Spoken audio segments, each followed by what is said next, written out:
अस्सलाम वालेकुम, कैसे हैं आप सब। उम्मीद है आप सब खैरियत से होंगे। आज मैं आपके साथ बहुत ही मज़ेदार सॉफ्ट जूसी बीफ कोफ्ता की रेसिपी शेयर कर रही हूँ। कोफ्ते बहुत ज़्यादा नरम बनकर तैयार होंगे और टूटेंगे भी नहीं।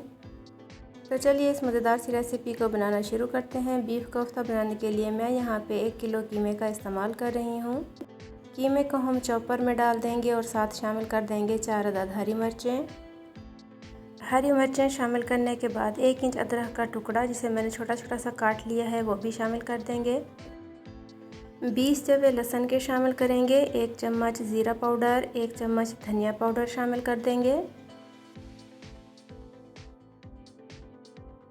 1 चम्मच सुरख मिर्च पाउडर, 1 चाय का चम्मच नमक, आधा चाय का चम्मच हल्दी पाउडर शामिल करेंगे। दरमियाने साइज़ का 1 प्याज कटा हुआ शामिल करेंगे और तमाम चीज़ों को मिक्स करके एक स्मूथ सा मिक्सचर तैयार कर लेंगे, कुछ इस तरह से। अब बारी आती है कोफ्तों को बनाने की। तो कोफ्ते जब भी बनाएं तो कोफ्तों में क्रैक्स बिल्कुल भी नहीं होने चाहिए। अगर कोफ्तों में क्रैक्स होंगे तो कोफ्ते टूट जाएंगे और बिल्कुल भी अच्छे नहीं बनेंगे। कोफ्ते आप अपनी मर्ज़ी के जिस भी साइज़ के बनाना चाहें बना सकते हैं। तो यहाँ पे मैंने तमाम कोफ्ते बनाकर तैयार कर लिए हैं।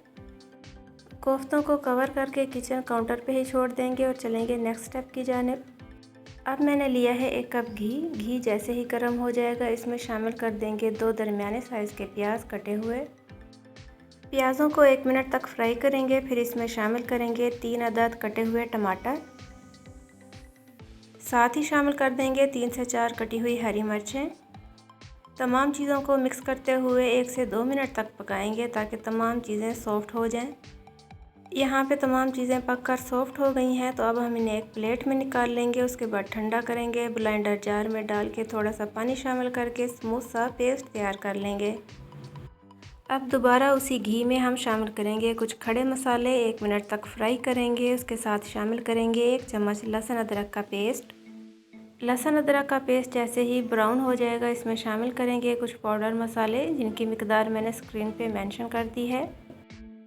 30 सेकंड तक हम मसाले को भूनेंगे। उसके बाद शामिल करेंगे प्याज और टमाटर का पेस्ट।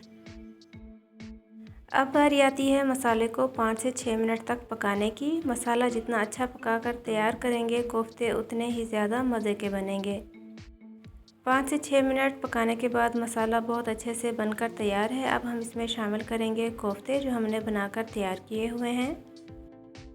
तमाम कोफ्ते मसाले में शामिल कर देंगे और चम्मच का इस्तेमाल इस स्टेज पे बिल्कुल भी नहीं करेंगे। अगर हमने चम्मच का इस्तेमाल किया तो कोफ्ते टूट जाएंगे। कोफ्ते शामिल करने के बाद 2 कप पानी शामिल करेंगे। 1 से 2 उबाल आने का इंतज़ार करेंगे और चम्मच का इस्तेमाल बिल्कुल भी नहीं करेंगे। अगर आपको मेरी रेसिपी पसंद है तो वीडियो को लाइक, शेयर और चैनल को सब्सक्राइब करना बिल्कुल ना भूलिएगा।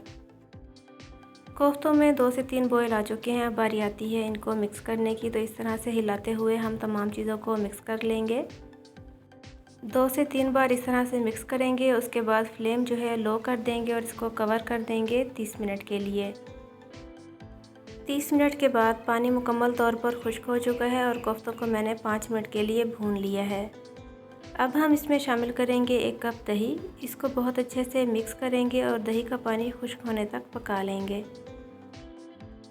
आप देख सकते हैं कितने ही मज़ेदार हमारे कोफ्ते बनकर तैयार हो रहे हैं। जैसे ही दही का पानी खुश्क हो जाएगा फिर अपनी मर्ज़ी के मुताबिक जितनी ग्रेवी या शोरबा बनाना चाहें उतना पानी इस्तेमाल कर सकते हैं। यहाँ पे दही का पानी खुश्क हो गया तो मैंने 2 कप पानी शामिल करके एक नॉर्मल सी ग्रेवी बनाकर तैयार कर ली है। फिर इसके ऊपर गरम मसाला पाउडर, हरा धनिया और कटी हुई हरी मिर्च से इसकी गार्निशिंग कर ली है।